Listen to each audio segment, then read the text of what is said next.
Big Value, Big Business Podcast, episode number 005.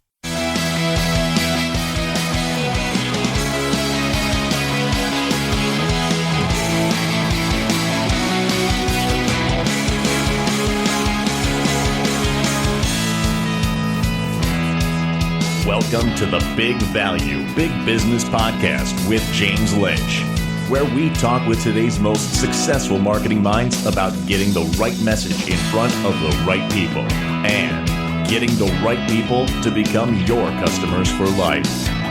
And now, your host, James Lynch.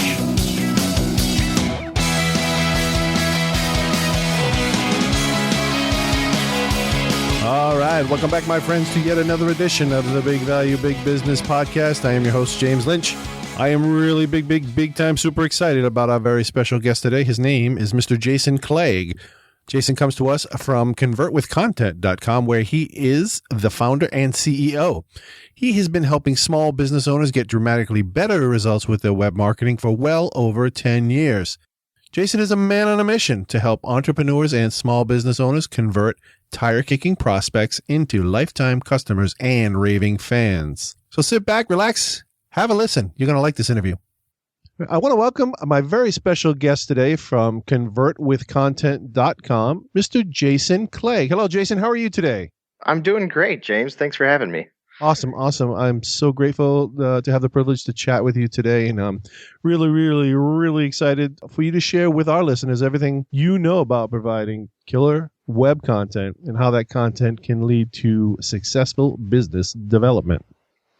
Cool. Yeah, I'm excited too. I know we chatted a little bit beforehand, and both of us have similar ideas about how this should be done.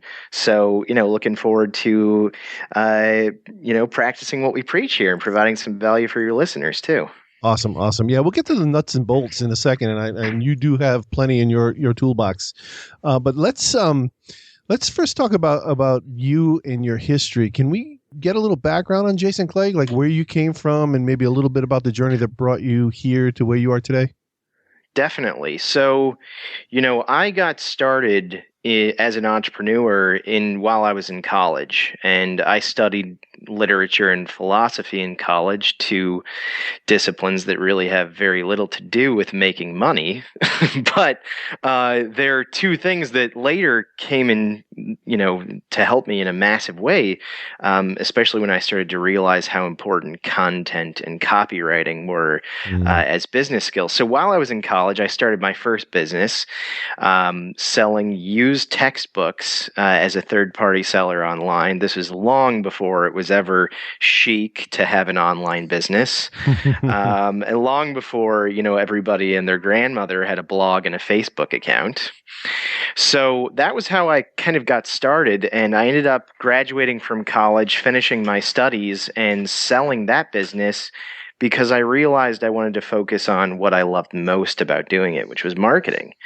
And I also realized I didn't really like the idea of having, the 10,000 plus textbooks around me all the time. That was getting a bit overwhelming. So I thought, what if I get rid of all these textbooks and, try to have a business without inventory? And, in a lot of ways, retail, which is the type of business I started in, is a business I still have a lot of passion for today. And I think it's so important for marketing people to have experience in business. And that's still with me even now. You'll hear me talk a lot about how marketing doesn't matter unless there's some objective, unless there's some connection to return on investment. Awesome. Yeah. Going from inventory laden to working online and pointing people in the right direction is a big switch, a big dynamic, and definitely a direction I wanted to take early on as well. But tell me, have you always been an entrepreneur, or was there a point in time where you worked for someone else? Yeah, I mean, I've had quote unquote normal jobs, but even as a young boy, I have, entrepreneurship is a strong streak in my family, and I have lots of memories. My brother is about 5 years older, and so I was constantly the younger brother under his tutelage, and he was always an aspiring entrepreneur too. And so I remember having lots of different money-making schemes that we were involved with, from, mowing the neighborhood lawns, all the cliche things, Yeah. plus a lot of really wacky ones that I won't go into here. Nothing illicit or bad or criminal, but definitely stuff that I look back on it now and I think, what was I thinking? And I even had experiences at a young age in direct mail, which is something I'm still passionate about now. I mean, I'm commonly cited as being, a web marketing thinker, but, my thinking and my expertise is really marketing in general. And today I just really focus on the web because I think it's one of the fastest ways and one of the best tools for growing your business. But even at a young age, I was exposed to direct response marketing and just found a passion for it. So I went on to, start more traditional businesses like the textbook thing I mentioned. And then I taught college for a while. Oh, wow. Yeah, I taught business writing and communication classes, and, college writing stuff. And so my passion for writing and creating content has always been lurking there in the background. Early in your career, what was one of the biggest challenges you faced while trying to pursue your passion? I think the biggest challenge I faced then and continue to face today, and I think this is common to all entrepreneurs, is myself. I think that in order to become successful in business, if you're going to go at it alone, and again, I'm talking about the sort of small business approach. I'm not talking about people who go and get venture capital funding and sort of spend other people's money. I'm talking about people who put their entire life on the line. Bootstrapping. Bootstrapping, absolutely. Right on. And so I think it's so critical that you deal with yourself and that you face reality and you accept that you are a challenge and you have to overcome your mind and you have to overcome your body. And what I mean by that is you have to realize that nobody else is going to make the business grow except for you, which means you need to be in your top state mentally and in your top state physically as much as you possibly can. So the most basic challenge, if I had to boil it down to one thing in that sort of broad category, would be fear, and not realizing that not being able to sort of tap into the success mechanisms that you need to mentally to say, I can do this and I'm going to make it happen. So that really, for me, I never experienced major financial struggles. Everything I did always, was sort of cash flow positive, and it was bootstrapping upon itself. But for me, I think the major struggle was always, having that clarity and that vision and dealing with my own sort of internal BS and overcoming it to be more successful. Yeah, totally. The battle took place in the field of the mind. Yeah, absolutely. Yeah. Was there a point in time where you had your big breakthrough, or you really realized, like, yeah, this is where I'm going and there is no turning back, no plan B? Can you tell me about that? Definitely. When I made the transition away from my first business, the textbooks, to being a marketing consultant, I had no idea what I was doing. I had read some books by Robert Bly about copywriting, and I thought, oh, well, that's what I'm going to do. I'm going to hang out my hat and be a copywriter. And, I put my own direct mail program together and sent this direct mail package out to something like 1,000 small businesses in my area, and with a, return reply postcard. All of this is probably going to sound pretty foreign to a lot of your listeners. I subscribe to Robert Bly. I probably still have those books somewhere. Good. So, that was how I started, and amazingly, people did send those cards back, and I got appointments, and I ended up getting clients, and I was successful marketing my own online business, and I knew that I could help people, get their stuff moving forward, but I really it's not like I had a plan beyond that point. And so I'd say that the moment I knew it was going to work is when I started getting clients and I started realizing that I did know a lot more than the people that I was meeting and that I could provide value to them. And the major breakthrough for me was when I started to realize what everybody needed. And I put together a team of copywriters, and I expanded my reach to businesses around the world by taking advantage of Google AdWords and pay-per-click when that started to become possible, when Google sort of launched that. And I had my own website, and we were doing business with people in Australia and London. And I thought, okay, this is it. We're really onto something here. So that was kind of the first breakthrough point for me, I would say. Great. And that's a great realization. Oh, yeah. So with this success that you found, how do you think that the value you provide at some point in time has contributed to your success? Did you have some kind of value epiphany? I mean, you talked a lot about the mental game and what it takes as an entrepreneur inside. But as far as you walk a fine line between doing business and providing fantastic value. Could you tell me about that and how that value kind of contributed to your success? Sure. The concept of providing value and giving people content, which is, foundational to everything we do in our business today, that's an idea that I feel like I've accepted for a very long time. And it's, I really think that's a core marketing principle that's a lot older than either of us and has been around for as long as business and marketing have been around and as long as communication has been around. And really, my view of marketing is it's just at its core, it's just a way of building a relationship with your customer. And so today's customer is really sensitive about the kind of relationship they have with the people they do business with.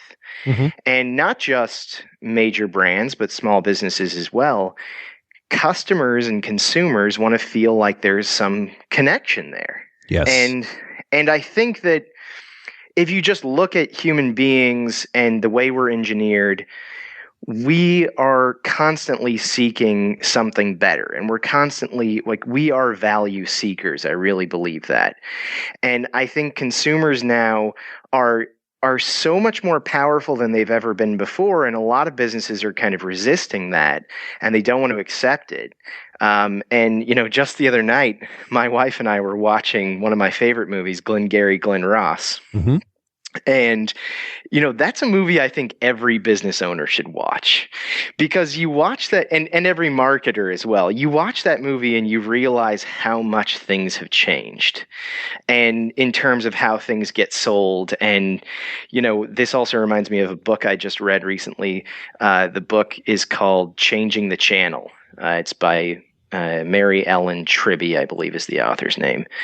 And in that book, she describes how she bought a house with her husband today, kind of in the modern era, and compares that and contrasts it with how her father bought a house in the 1950s.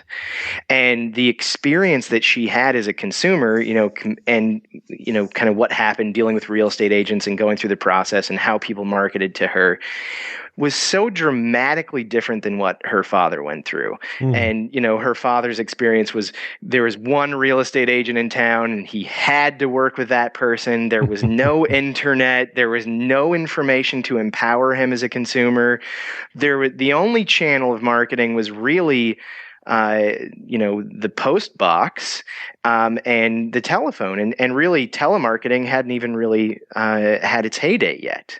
So really, there's only one form of, or one medium that's going to reach him. And then she contrasts that with her experience buying a house today and the thousands of marketing messages she got from not just realtors, but people selling furnishing, people selling everything related to being a new homeowner.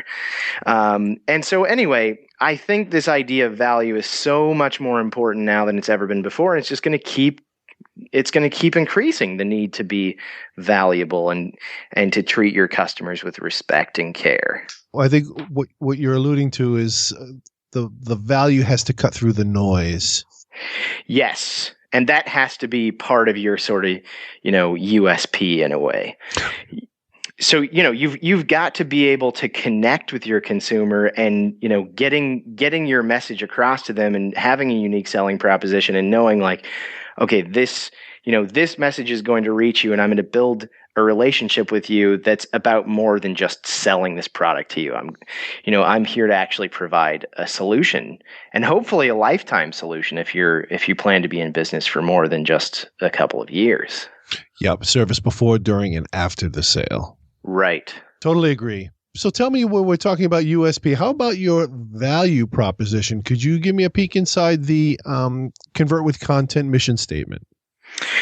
Sure. So our mission statement is that we help you turn tire kickers into lifetime customers and raving fans. So, our idea of helping a business grow is about helping people understand the complete customer lifecycle process. And we look at our approach as a marketing company as being about more than just helping you increase sales today. We're looking more at the entire life cycle of your customers and helping you understand the very framework of your business. So a lot of business owners are making the mistake of thinking, we call this sort of like Labor Day advertising, right? Like, how can I get this thing out the door and sell more of it right now, which is that's not a bad thing to do. Plenty of business owners could benefit from more of a sales minded approach. But, we want to think more about how can we actually re-engineer your business so that you are going to be there and build a relationship for the lifetime of your customers. So stuff like lifetime customer value is built into our mission statement. And, we want to help people understand that it's about more than just getting people to whip their credit card out. We want them to stick around and build that relationship. That's great. And you sound like you have a very holistic business development plan.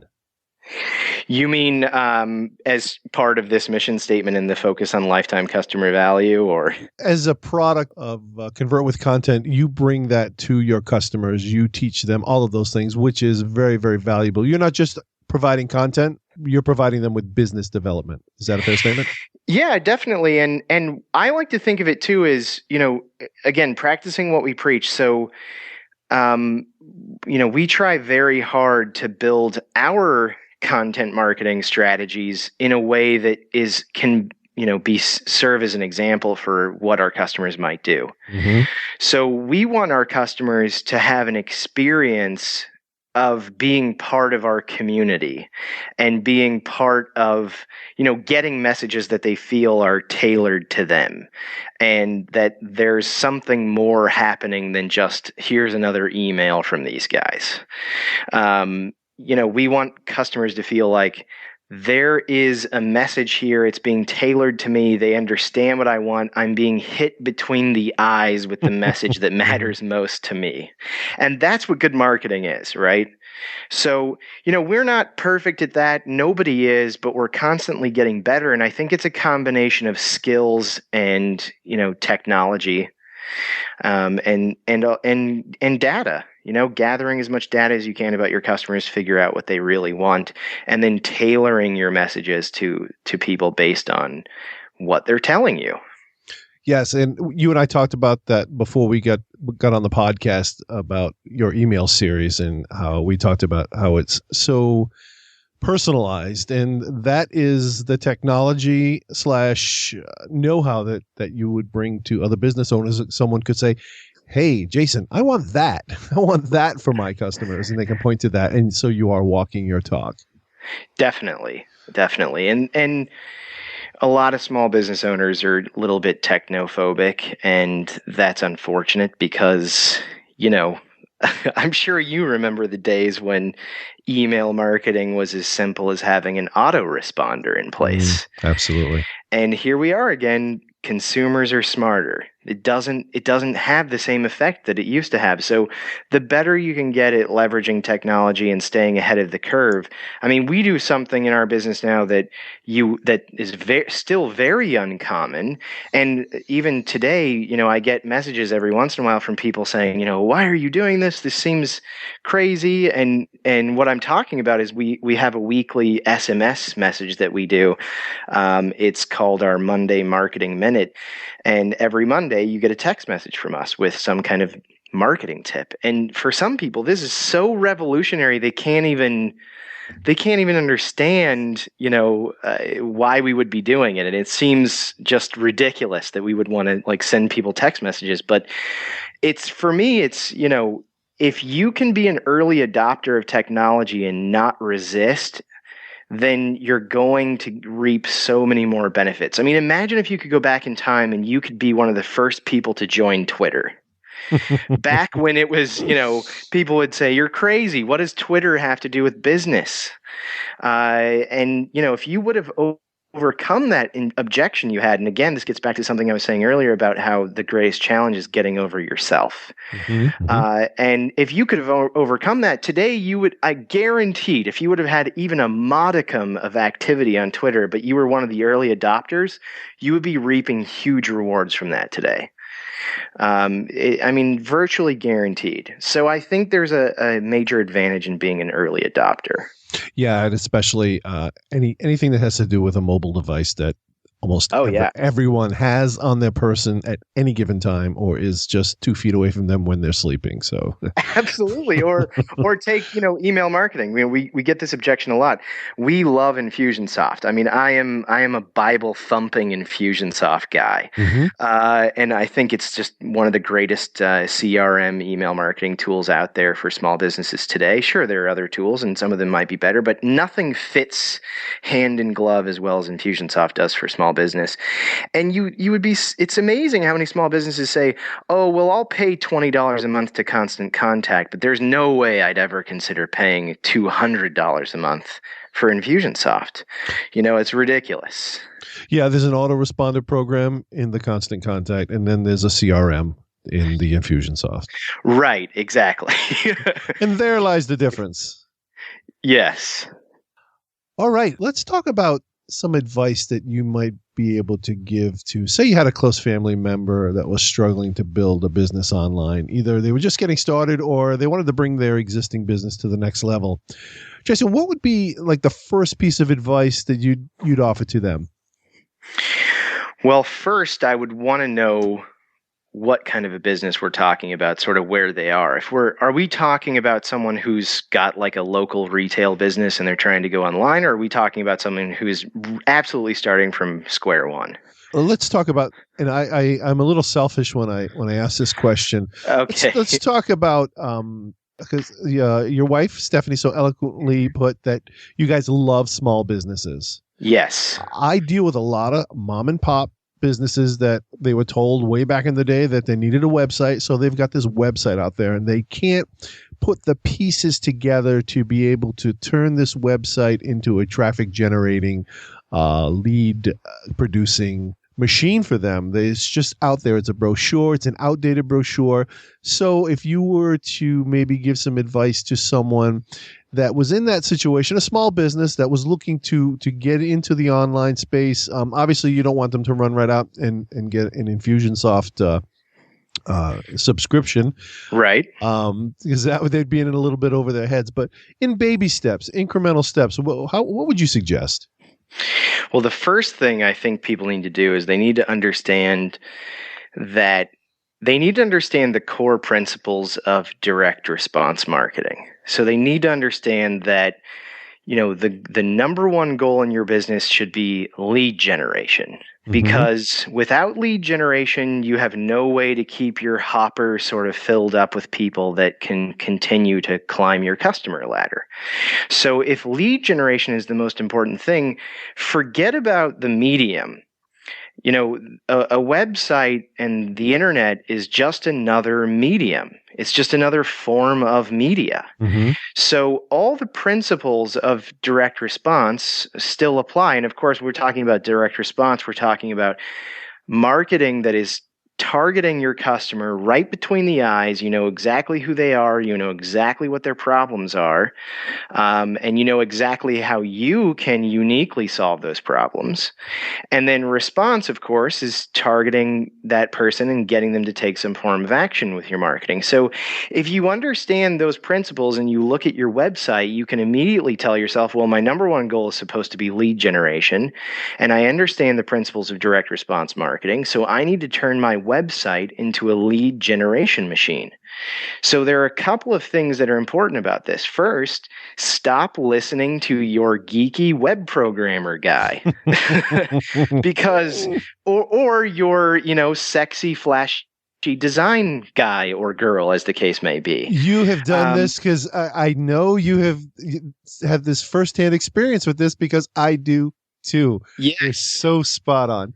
Yes, and no discredit to these types of people because they're very important. You need them in your toolbox, but you cannot let them dictate the rules of engagement for your website, and you cannot let them dictate how a website is supposed to look and feel.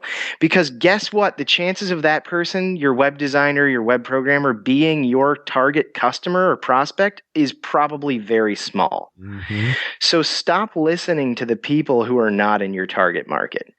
And, I think this is one of the major things is if you want your website to generate more leads for your business, then you have to set it up as though that's the only thing that matters, because it is the only thing that matters. Mm-hmm. And so, a lot of things come to mind. Like, first of all, let's stop worrying about how visually appealing the website is, because that's not really important. What's important is how easy is it for a customer to convert into a lead. So do you have an opt-in form that's above the fold and easy to find on all pages? Are you converting with content? To borrow our methodology here. Are you presenting great content on the site and then offering something that allows your customer to take the next step? Website visitors are very, very lazy people. You have to act like, the old thing from great copywriter Gary Halbert is, you got to act like your prospect is sitting cozy in their recliner and, there's frost and snow 6 inches deep outside and the fire is roaring in their cozy little living room, and you have to convince them to get up out of their seat and take action. And that's how you need to sort of begin thinking about your website. It should make your prospect feel like this is absolutely the next thing I need to do right now. Give you my first name and my email address. And let's, breaking that down even further, you need to have some kind of a lead attraction device, some information or free thing you're giving away that compels people to do that. Fantastic. That's web marketing 101. And I appreciate you fine-tuning that, because that was a very, very open-ended question. But I'd like to throw that out there and say, with some of the great minds that I have on, and like, where does one start? And my focus is, and that's one of the reasons why I started this podcast, is because I feel so badly for people. Having worked in an agency, we're selling them all this advertising, but we're sending traffic to the building that's broken. The front door is locked. It's boarded up, and it's really frustrating. And you get it. And that message that you gave us was so fantastic. And I totally appreciate it. And, my final word of advice, just because I have to beat this one in as hard as I possibly can, is when you're done with all that, putting your lead magnet on your website, putting an opt-in form there, do not go back and ask your graphic designer what they think about it, because they are probably not trained in these things, and they don't understand that your objective is to grow your business. They understand that your objective is to make them go, oh, that's so aesthetically pleasing to me. Mm-hmm. So this is the problem, I think. And this is, I see this every day. We get new clients all the time, and this is one of the first places we have to begin is, let's undo all of the stuff that was done to you by these other people. This is textbook, folks. You guys listen up, because this guy knows what he's talking about. And go to convertwithcontent.com to hear more. Yeah, please do. And to download our free report there, which I'm actually about to release technically version 3.0, but we'll just call it version 2.0 of my classic report, updated for the latest stuff that's going on. Great. I can't wait to see it because I do have the current version on my hard drive. Hey, while we're talking about what's going on at Convert with Content, can you tell me anything about any particular project? Maybe a little SEO cure? Yeah, that's right. You heard it here first. I am about to launch a new project I'm really excited about. It's called the SEO Cure.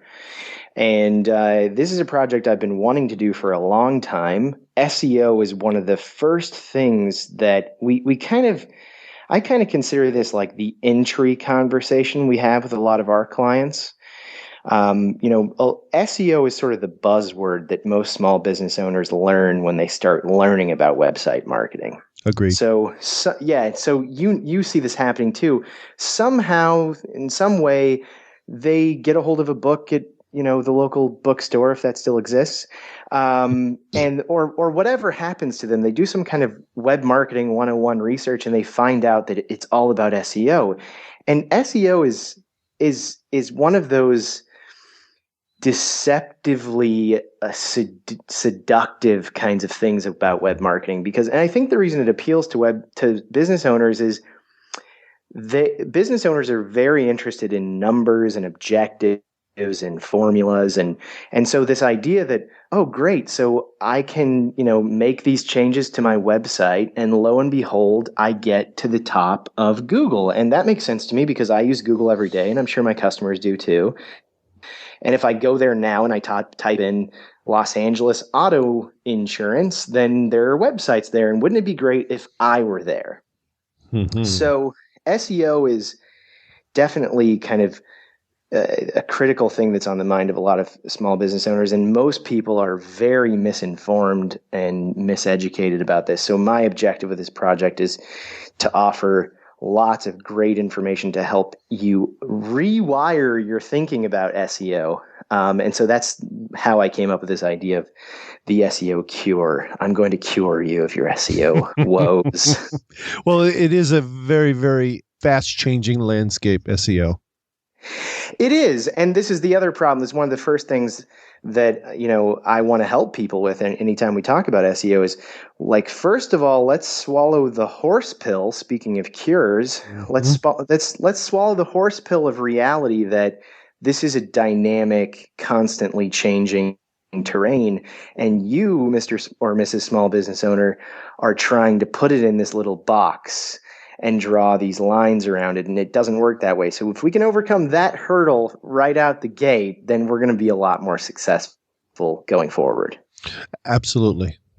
I totally agree. And I was going to ask you the relationship between SEO and how we're becoming more and more SEO, or search engine optimization, search engine results page placement, how that's becoming more and more dependent upon the quality of the content. Is it answering the query question? Yeah, and that's a huge factor.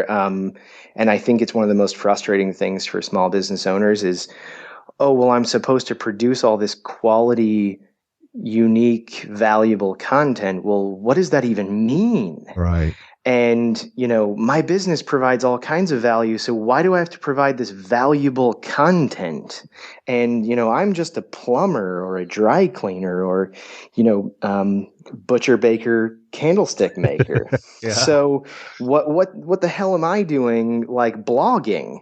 Mm-hmm. And so, again, this gets back to principle one, which is let's accept reality, and let's not try to beat a system that is there and is very real. So obviously, content plays a major role in search engine results.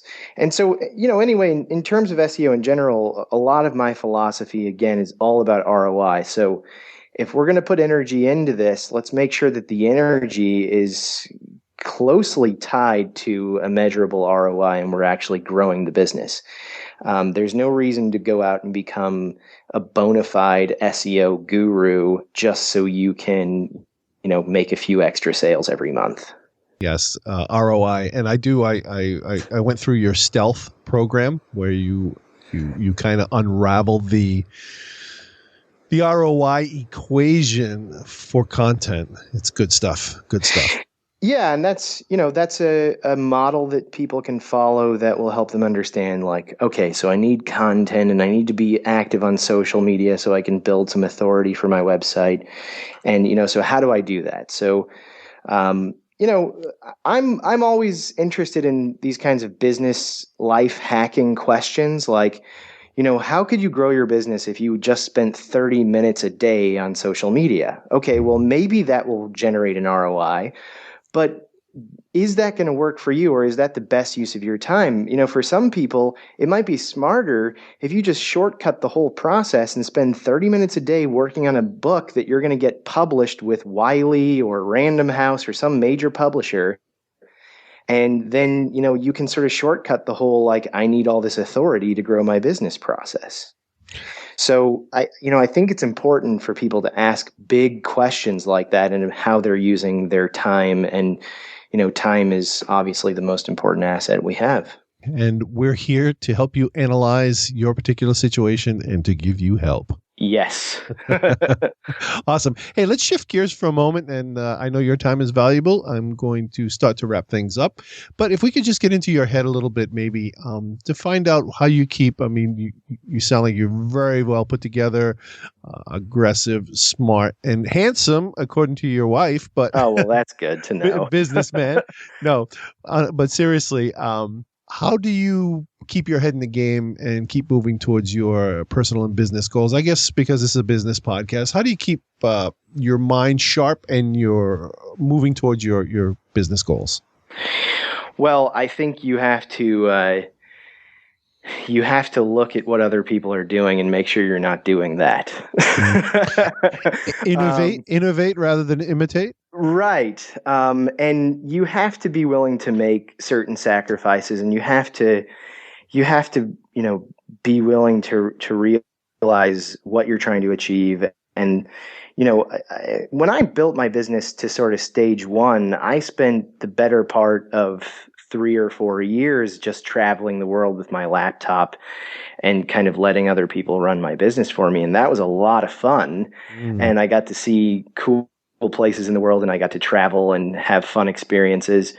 But then at a certain point, I realized that, my business was plateauing and it wasn't really going to be satisfying to me if it just sort of remained the same. And so I think you have to be constantly pushing the bar higher. And sometimes when I start to feel discouraged or I'm second guessing things, I kind of try to remind myself, like, when I'm passing up on an invitation to a Friday night party or social gathering so I can work on my next product or, a book I'm writing or whatever it might be, you sort of have to remember, like, an Olympic athlete has a very clear goal in mind. And so why not treat your business in the same way? Why not, approach it as though you are an Olympic athlete?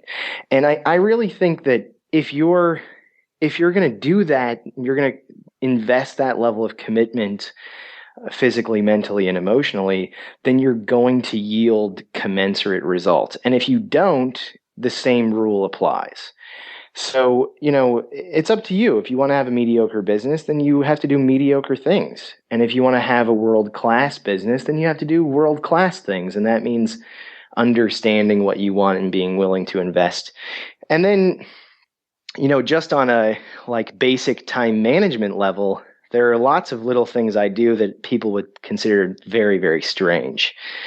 But I know they work. And, for example, one of the strangest things for some people about my routine is I have a formal office, but I also have a home office, and I tend to prefer my home office. And I have a treadmill desk and an elliptical. I have both of those things here where I am today. And, I'm sometimes taking calls while I'm walking 3 miles an hour on my treadmill desk. And Awesome. it really, I once heard Richard Branson, someone asked him, what's your secret to success? And he sort of paused for about 10 seconds. And then he said, working out. And, that really stuck with me. And I think that you have to be, you have to keep yourself, engaged on all spheres of your person, including the physical stuff. And it's so important. And, constantly trying new things, new time management things, new little procedures you can do, and, testing, experimenting. My last comment here about time management, just because I think it's so important, something I try to do at least once a quarter is time logging, where I literally track my every move by the minute for an entire day. And, just to see where all of my time is going. And I create a little pie chart out of it. And I say, okay, well, something on this pie has got to go. Mm-hmm. And I think, basic things like that, if you actually do them, they yield massive results. Fantastic answer and some really good points to take away. Jason, we really appreciate the time you spent with us today. Can you tell us, we talked about the SEO cure, but any other projects that you've got going on that you want our listeners to know about? And then maybe let us know how to contact you, email, Twitter, however you best want us folks to reach out to you. And then we'll wrap it up. Sure. Yeah. I think aside from the SEO cure, which is something that's going to be released very soon, I'm very excited about it. I mentioned Infusionsoft earlier, and I really do believe that the most important thing for websites and businesses is to generate leads, and Infusionsoft is my favorite tool for that. And so I'm working also on a course that will be connected to Infusionsoft and a lot of free materials and some premium stuff to help people understand how they can use a tool like Infusionsoft to grow their business, to get more leads, to do better email marketing, to learn more about lead source tracking and understanding where they're getting the biggest bang for their marketing buck. So that is something to be on the lookout for. But in the meantime, you can stay in touch with me very easily if you go to convertwithcontent.com. And if you go there, I have a really cool free report called The 7 Massive Mistakes in Website Marketing. And you also get access to my free video series, which I'm constantly expanding, and all the cool stuff that's going on for us at Convert with Content. You can find out about our services and everything that we do. So that's the very best way to get in touch with us. So that sort of sums it up, I guess. That's great. So we can find you at convertwithcontent.com. Absolutely.